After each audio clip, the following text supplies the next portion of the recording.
Salut tout le monde, c'est Guillaume de la chaîne Ranodax, j'espère que vous allez bien et aujourd'hui, nouvelle vidéo. Et non, vous ne rêvez pas, j'ai bel et bien sauvé un serveur de la poubelle ou de la déchetterie ou peu importe. Dans tous les cas, je l'ai sauvé. Alors je sais que sur l'instant T, vous ne me croyez pas parce que tout simplement vous ne le voyez pas le serveur. Mais vous savez quoi, je vais vous le montrer, ensuite je le pose et ensuite je vous raconte sa petite histoire.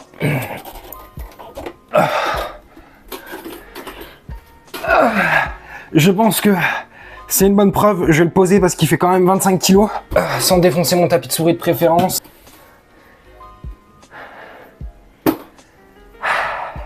Je vous donne des explications, je sais maintenant, je vous donne des explications. Bon, je vais vous raconter du coup, maintenant que vous avez eu la preuve que j'ai bel et bien un vrai serveur en rack, je vais vous raconter la petite histoire de ce serveur-là. Elle est un peu folle et un peu dingue. Dans un premier temps, comment je l'ai récupéré? Parce que je vous dois quand même quelques explications.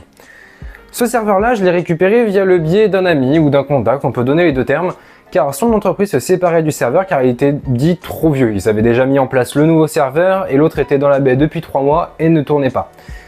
Mon pote a demandé donc du coup si je pouvais récupérer le serveur, il a demandé aux ressources humaines de sa boîte et bien évidemment elles ont accepté à seule condition que je ne dévoile pas l'identité de l'entreprise. Donc si cette vidéo parvient aux yeux de l'entreprise qui m'a fourni le serveur, je vous en remercie du fond du cœur, je vous fais des gros bisous. Et puis merci encore pour ce joyeux cadeau et ce joli cadeau. Joyeux cadeau, ça se dit pas vraiment. Enfin bref. Bon, qu'est-ce que c'est comme bête? Parce que là, vous voulez savoir un petit peu. Là, je vous ai montré un serveur en rack, mais qu'est-ce que c'est comme machine? Et ben ce serveur-là, c'est tout simplement un HP ProLiant DL360 G9, si je dis pas de bêtises. Donc un petit serveur en rack U1, donc le format le plus petit. Ce serveur-là a un Intel Xeon E5 2620, donc un processeur de 6 cœurs 12 threads, si je dis pas de bêtises, et 32 Go de RAM. Bon, je sais que là, vous avez entendu les specs, vous vous dites, il est un peu faible, on va pas se le cacher, oui en effet, parce que par exemple, la tour que vous voyez dans chacune de mes vidéos, c'est quand même un Ryzen 7 5800X avec 32 Go de RAM et une RX 7600. Donc voilà, c'est quand même une sacrée bête. D'ailleurs, on fera une vidéo setup, un de ces quatre. Si ça vous dit, dites-le moi dans les commentaires et on fera une vidéo setup. Donc, bien évidemment, vous vous doutez qu'avec 6 cœurs et 32 Go de RAM, je vais pas le laisser comme ça. Non, ça serait trop facile. Je vais l'upgrade, pas dans cette vidéo, dans la prochaine. Mais en tout cas, on lui fera une upgrade et j'ai déjà une petite idée. Bon, il y en a plein qui se disent, ouais, c'est bien, il a ramené un serveur. Mais qu'est-ce que c'est en réalité un serveur? Eh bien, un serveur, c'est tout simplement une grosse machine ou un gros ordinateur qui est là pour gérer des choses dans une entreprise. Il peut gérer par exemple le stockage de données, ou bien il peut gérer des tâches, des logiciels, ou encore tout simplement gérer un domaine via un Active Directory et un MECM, ou SCCM pour les anciens. Mais la différence par rapport à un ordinateur classique, c'est que les serveurs, eux, sont faits par exemple pour tourner 24 heures sur 24, 7 jours sur 7. Ces ordinateurs-là, ils vont utiliser beaucoup de choses, par exemple des alimentations en redondance, donc ça veut dire que vous avez deux alimentations, je vous montrerai sur mon serveur, ou même vous avez l'image actuellement. Vous avez tout simplement deux alimentations et quand l'une crève, l'autre prend le relais.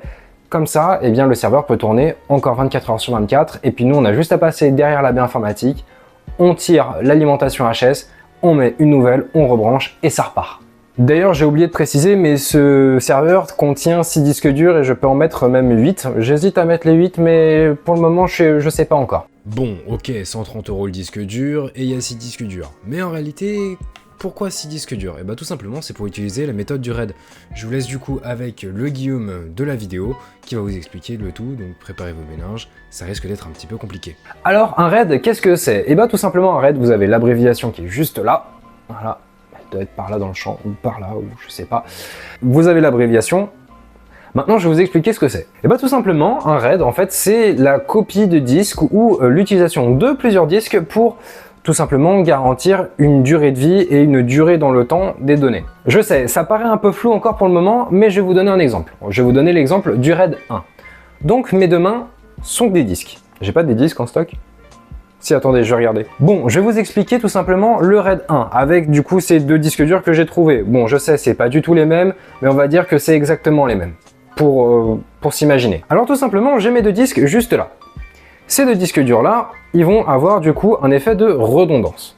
C'est-à-dire que par exemple, si les données vont sur ce disque dur là, elles vont être automatiquement copiées en même temps et en parallèle sur celle-ci. Ça veut dire que si j'ai un disque dur qui meurt, par exemple, on va dire que le SSD meurt, parce qu'on va dire, vas-y, les SSD c'est le truc qui meurt en premier, et ben j'ai toujours celui-là qui fonctionne. Et au moins, ça me permet du coup d'acheter un autre disque dur en parallèle et hop, je le change, je remets un nouveau disque dur et au moins, on a deux disques durs. Bon, je vais essayer de vous abréger ce que j'ai déjà abrégé. Le principe et l'idée même, en fait, tout simplement, du RAID 1, c'est tout simplement d'avoir un effet miroir sur les deux disques durs. Au moins, si vous en avez un qui crève, l'autre a exactement les mêmes données. Donc au moins, vous pouvez interchanger comme vous voulez en cas de panne. Et c'est tout. Voilà, je me suis abrégé en 4 secondes chrono. Bisous, bonne vidéo. Donc ça, c'était l'exemple du RAID 1. On a aussi le RAID 0, mais le RAID 0, c'est tout simplement deux disques de la même taille qui s'additionnent comme ça. Et tout simplement, en fait, s'il y en a un qui crève, et l'autre crève aussi, donc on perd les données. On a aussi le RAID 5, et le RAID 5, c'est bien plus intéressant, et c'est un de mes RAID, on va dire, plus ou moins préférés. Parce qu'en fait, vous avez en moyenne 3 à 4 disques, ou vous pouvez mettre 5 disques, mais on va dire qu'on a 4 disques, donc ces 4 disques-là, ils vont tout simplement faire comme un RAID 0. Ça veut dire qu'ils vont se copier, ils vont se séparer les données ensemble. Cependant, vous vous dites, si j'ai un disque qui meurt, ça veut dire que c'est comme le RAID 0, et tout simplement, mes données meurent aussi. Et en fait non, parce qu'en fait sur chacun des disques, en fait on va utiliser une partition qui va être là pour recréer les fichiers perdus. Donc au moins ça nous permet tout simplement de préserver la vie de nos fichiers. Bon, c'était un petit tuto RAID, maintenant je vous propose qu'on ouvre le serveur parce que aussi visuellement ça n'a rien à voir avec une tour habituelle. Donc vous allez voir, je vais vous expliquer un petit peu comment c'est foutu, et puis voilà. Bien, donc nous voilà devant le serveur. Donc déjà, comme vous pouvez constater, c'est quand même pas mal gros. Tout simplement, vous avez un tapis de 90 cm par 40 cm. Déjà, vous voyez que ça prend presque déjà les 3/4. Donc, tout simplement, aussi l'ouverture est un peu différente des ordinateurs où on a juste le panneau à pousser. Là, tout simplement, on a une languette avec une vis. Bon, la vis, j'avoue, je l'ai déjà dévissée, qu'on a juste à soulever. Et là, hop, ça vient tirer et on peut soulever. Et là, attention, la magie, l'intérieur d'un serveur. Bon, comme vous pouvez le constater, ça n'a rien à voir avec l'intérieur d'un ordinateur classique. En effet, on va avoir bien plus de choses et ça va être un petit peu, on va dire, un ordinateur sous grand format. Tout simplement, toutes les pièces que vous voyez en fait juste ici, donc ce sont les ventilateurs.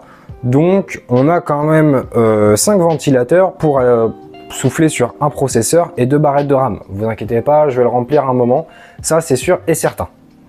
Sous ce dissipateur là, vous retrouvez du coup le premier processeur, et sous ce cache là, si on le retire, hop, on a un deuxième socket à processeur. Donc si on veut, on peut rajouter un deuxième processeur. Je vais remettre le petit cache pour le protéger le temps. Ensuite, comme sur une tour, vous allez retrouver les alimentations. Sauf que la particularité, comme je vous l'ai dit précédemment, c'est que certaines alimentations, on peut les changer. Tout simplement, par exemple, si j'appuie sur celle-ci et que je viens tirer, si ça veut bien sortir, hop, voilà, et en fait je peux retirer mon alimentation. Aussi simple que ça. J'avoue, j'ai galéré. Bon, bien évidemment, comme sur tous les ordinateurs ou autres, on va retrouver aussi un emplacement avec un PCI Express pour mettre par exemple une carte graphique. Donc techniquement, je pourrais ajouter une petite carte graphique. Par exemple, en soi, je pourrais rajouter ma petite GTX 1050. Elle se placerait comme ça, je pense, plus ou moins. Bon, je vous avoue et je vous fais la confession que je ne vais pas en mettre, mais enfin on peut mettre une carte graphique quand même. Bon, on va pas se le cacher, les cartes graphiques que l'on met souvent dans ce genre d'ordinateur là, c'est plutôt des cartes graphiques de rendu. Par exemple, tout ce qui va être Nvidia Arc ou Nvidia Quadro. C'est le genre de carte graphique où on va pas retrouver par exemple deux ports HDMI ou deux ports display derrière, tout simplement parce que ça va être des cartes graphiques de rendu. Elles vont être là et juste là pour faire du rendu, donc le graphisme, elles vont pas en afficher pour un écran. Bon, il y a surtout un truc qui doit vous interpeller depuis le début, et je pense que vous devez hurler derrière votre écran parce que je n'en parle pas, le nombre de ports RAM. J'ai littéralement sur ce serveur 24 emplacements de barrettes de RAM. Et tout simplement, c'est fait pour ajouter de la RAM et pour en mettre un maximum possible. Parce que tout simplement, là, j'ai que 32 Go de RAM, donc j'ai ces deux barrettes là. Mais si je veux, je peux rajouter jusqu'à 768 Go de RAM accepté par le processeur en dessous. Mais je pense que ça doit fusionner avec le deuxième et on doit obtenir quelque chose comme 1400 Go de RAM, soit 1 Tera 400 de RAM. Je pense que quand on parle en RAM, en Tera de RAM, je pense que déjà on peut poser ses baloches quelque part. Voilà. Et vous allez rire, mais vous vous dites, du coup, comment on se fait pour se repérer au niveau de la RAM et ce genre de choses-là? Et bien tout simplement, en fait, à l'intérieur du serveur, sur la tôle, en fait, vous retrouvez l'emplacement des barrettes de RAM que vous voyez juste là en noir et tout ça. Je sais, c'est sale, il faudra que je lui passe un petit coup. Nicolas. Maintenant que je vous ai expliqué un petit peu les bases du serveur et surtout que je vous ai montré comment c'est fait à l'intérieur, je pense que vous voulez savoir avant tout, est-ce qu'il fonctionne ce serveur? Eh ben on va le découvrir. Les dernières informations que j'ai sur ce serveur là, c'est qu'il n'est pas mort, donc simplement d'une carte mère HS ou ce genre de choses là. Donc normalement on a un espoir qu'il fonctionne encore. Cependant, on m'a aussi dit une chose qui plus ou moins m'inquiète un peu, mais en tout cas je pense qu'on va lui faire ça directement dans cette vidéo. C'est que ce serveur-là, tout simplement, est sous Windows Server 2015, soit environ le Windows 8. Donc, ce qu'on va faire, c'est qu'on va aussi lui faire une petite upgrade vers Windows Server 2019, et puis je verrai s'il passe sous Windows Server 2022. Puis s'il le passe, bah tant mieux, et puis voilà. Bon, sur ce, je vous propose qu'on perde pas de temps. On va aller du coup dans la deuxième pièce pour le tester. Et on va voir, et ça risque d'être très bruyant. Oui, c'est un détail que j'ai oublié de préciser, mais un serveur, ça peut être bruyant. Vous êtes prêts? C'est parti!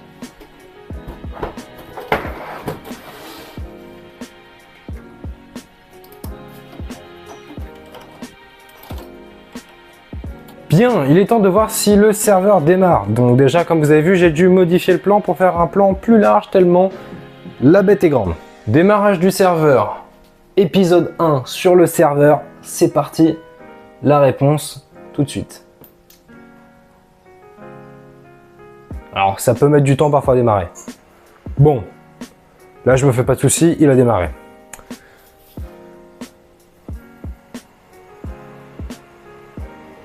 Pour le moment, au niveau du bruit, ça va, parce que tout simplement, c'est son démarrage et je l'ai dépoussiéré avant. Mais déjà, on a de l'image, c'est beau ça, c'est beau. Donc à mon avis, j'espère qu'il doit marcher. J'ai pas branché de clavier ni de souris, donc là, pour le moment, c'est un petit peu au petit bonheur la chance.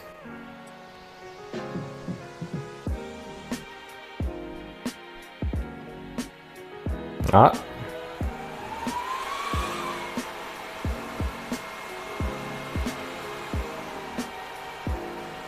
Il semble fonctionner. On a les ventilos qui s'éteignent, qui ralentissent un par un. Bon, pour le moment, ça semble fonctionner. On va le laisser booter tranquillement et ensuite je vous reprends une fois qu'il est sur un démarrage Windows. Bon, je m'apprêtais à faire quelque chose de très idiot. Pendant que le serveur était en train de démarrer, j'ai tout simplement amené le clavier et la souris et j'allais juste faire tout simplement ça. Je pense que vous comprenez que ça ne va pas le faire. Parce que tout simplement, là, cette zone-là, ça va chauffer constamment. Donc, il va falloir que je trouve un truc. Oh, par contre, j'étais en train de vous parler, mais par contre, il boot sur un Windows. Enfin, sur un Windows pour le moment. Bon, après, c'est des disques durs, c'est pas des SSD. Donc, pour le moment, je sais pas à quelle vitesse il va. Et mesdames et messieurs, j'ai l'impression qu'on a un boot sur un Windows. Par contre, ça me confirme la théorie que c'est un Windows 2015. Parce que tout simplement, sinon, on serait arrivé sur le... On serait arrivé sur... Ah, c'est même pas un 2015, c'est un 2012. Ouais, je vais faire une clé USB et ensuite je vous propose qu'on le passe tout simplement sous Windows Server 2019. Je croise les doigts pour que ça passe, mais je garantis rien. Mais déjà, si on arrive à le monter à 2019, ça serait sympa. Bon, la clé USB est prête, tout simplement. Maintenant, on va voir si elle fonctionne. J'ai fait ça sur Rufus. C'était d'ailleurs la première fois que j'utilise Rufus, donc je serre un peu les doigts. Sinon, je ferai via mes méthodes. On met la clé USB dans le trou et c'est parti, on va voir ce qui se passe. Deuxième démarrage du serveur pour aller faire un boot menu. J'ai vu, c'était la touche F10. C'est parti. D'ailleurs, je vais prendre le clavier avec moi, ce sera plus facile. Je vais l'équiper comme un deck Yu-Gi-Oh, c'est-à-dire sur mon avant-bras, comme ça. Et puis on verra. Bon, sur ce, je vous reprends une fois que je suis dans le boot menu. Et à tout de suite.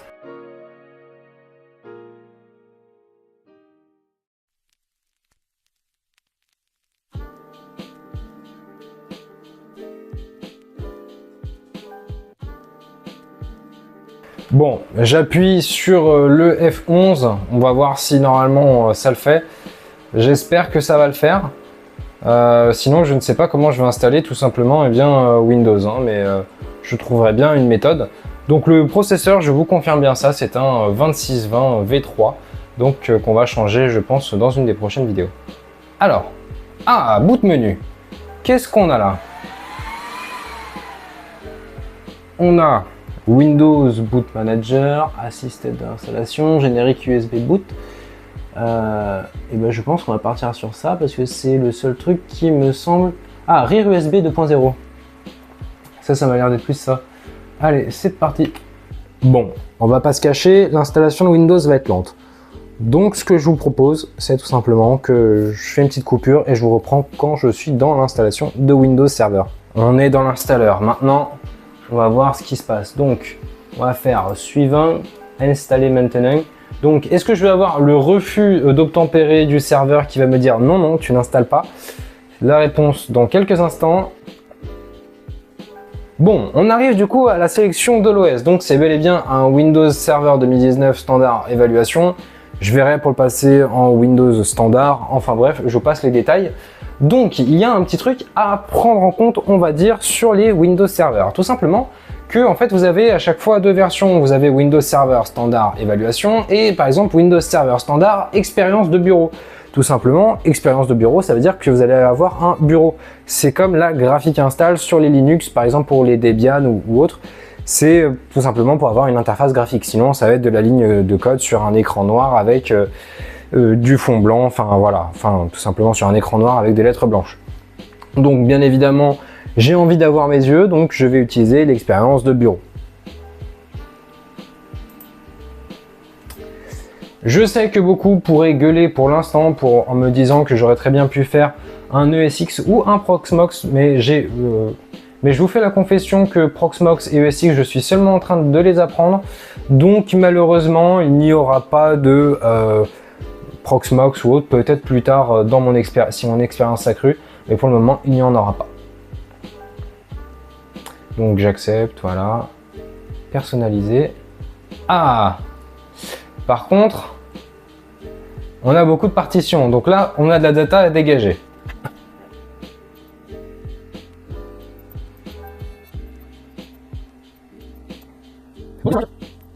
Bon, je vous avoue, je pars un peu en crash test parce que tout simplement, je sais pas ce que ça va donner. J'ai tout simplement deux partitions, une partition avec 1178 Go, donc soit 1 Tera 200, donc ça ne correspond que à deux disques. Et j'ai ensuite une partition avec 136 Go, donc je vais bien voir ce que ça donne. Je vais lancer sur celle à 136 Go et je verrai bien, et puis sinon je referai une install de mon côté en perso. C'est parti, début de l'installation, on se retrouve une fois que c'est fini. Je vous reprends en très vif, hein. J'étais en train de regarder une vidéo de Linus Tech Tips. D'ailleurs, coucou Linus, tu verras sûrement jamais cette vidéo, mais coucou. On a le démarrage, on a la préparation. Ça se trouve, le Windows est complètement foiré. La réponse, on va l'avoir d'ici quelques secondes. Donc maintenant, instant de vérité. Le démarrage est en cours. Maintenant, il n'y a plus qu'à voir ce qui se passe.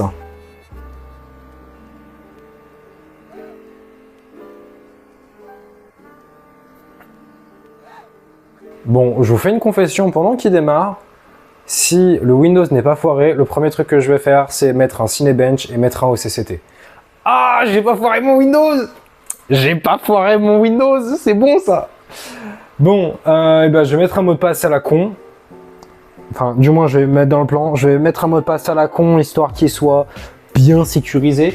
Et puis, voilà. En soi, je peux ne pas mettre de mot de passe, mais je mets toujours un mot de passe sur les machines, sur la majorité des machines, sauf mon SSD de test ou autre, parce que, vas-y, c'est mon SSD test, et à chaque fois, je dois taper mon mot de passe.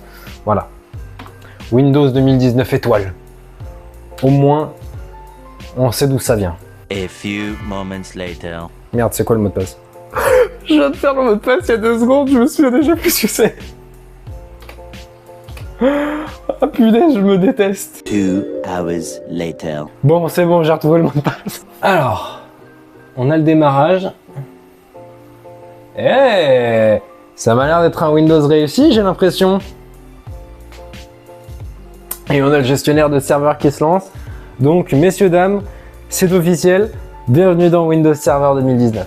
Bon, sur ce, je vais le tester de mon côté. Je vais faire 2-3 petits tests et 2-3 petits trucs. Et ensuite, je reviens vers vous une fois que j'ai des scores et des trucs à vous annoncer.